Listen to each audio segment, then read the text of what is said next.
The Six Flags St. Louis schedule for 2026 has just come out. When's the best and the worst times to go to Six Flags St. Louis in 2026? That's what I want to talk about in this post. Of course, many of us are disappointed with how late the park is going to reopen in 2026. It is what it is, of course. So when's the best time to go? Well, the park opens April 25th, which is a Saturday. I think you're going to want to take advantage of those first few weekends before school lets out for the summer. It could be cold. A lot of times when I've gone there in April or early May, it's cold. You're bundled up. You're like, when is spring going to kick in? When is the heat going to come? But that's when you're going to want to go, because people are going to want to go there when it's cold, or families are busy. Kids are still in extracurricular activities, whatever it might be, as the school year ends. So I think that's, in my opinion, the absolute best time to go to Six Flags is those first few weekends in the spring. Then, of course, even that last week of May, which is Memorial Day weekend, Memorial Day, I believe, May 24th or 5th, that week, some kids are still in school. So you could go during the week and it could be not that busy. Now, the summer, of course, we know can be super busy, can be hit or miss on when you go. So you're going to want to think this through too. Saturdays can be crazy busy. The weekend can be really busy. So you're going to want to be careful when you go on the weekend. Of course, we know that many times that's just the time we can go because we have to work, right? We have jobs, as we all do. So when we go on the weekend, then we need to think this through. If it's 100 degrees, actually a great time to go is on a day when it's super hot. And you're going to be tempted, of course, to go to the water park. It's so hot. Everybody's going to be there, though. It's going to be packed. The lines I've seen get really crazy sometimes on those super hot days. Everybody's in the wave pool. They're all like sardines in a sardine can. It's intense. I've been in there. It's crazy.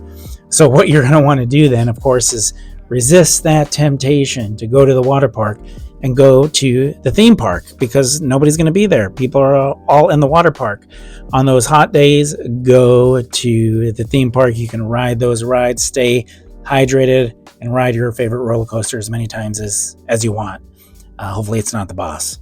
And then, of course, I think Tuesday through Thursday in the summer, because people are at work, kids still, they're in daycare or day camps, whatever it might be, summer camps. So that's a good time to go as well. Tuesday through Thursday in the summer.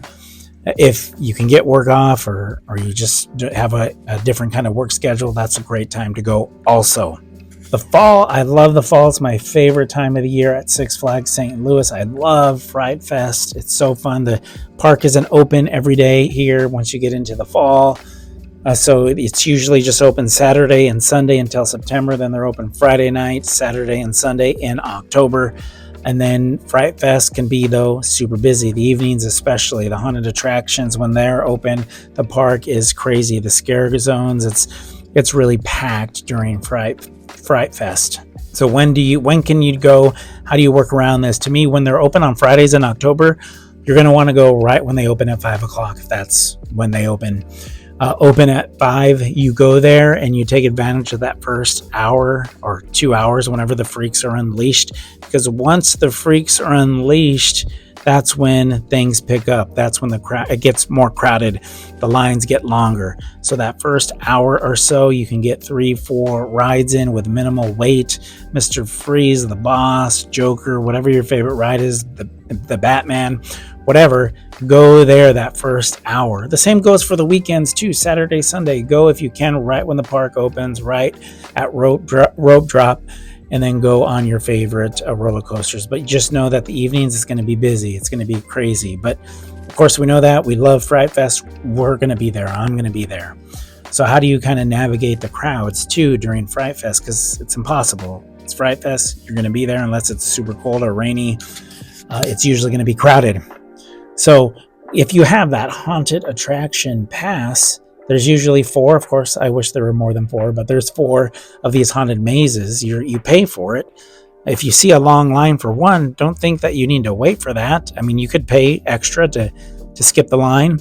But if you're not paying extra, know that you have those other 3 haunted attractions that you can go on. So one line is busy, go to another one. Creatures of the Corn say is busy. Then you go to another one. They say it's Slaughterhouse. You go there like, oh, there's no line. You go through that. You circle back around to Creatures of the Corn or Oddball's Funhouse, whatever it is. You go there and you're like, oh yeah, the line isn't long anymore. There's usually just a wave of people that go in there. There's a long line.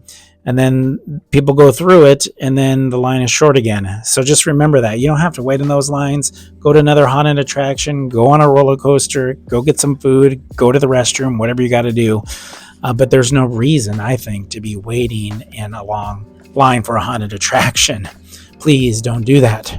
So to recap here, when to go, I think the best time to go is spring weekends before the school year is done, because kids are still busy. School, the weather is cooler, other activities that they got going on, so they're not going to be there as much during the spring. Then, of course, that last weekend of May, or the last week of May, is a great time to go. The week during the summer, Tuesday through Thursday, is a great time to go. Right when they open for Fright Fest is a great time to go as well. Well, click that subscriber button for more information about other theme parks, about Six Flags St. Louis. And once I get to 50 subscribers, which I'm really close to, I'll be streaming at these theme parks and providing updates for you as well. Thanks for watching.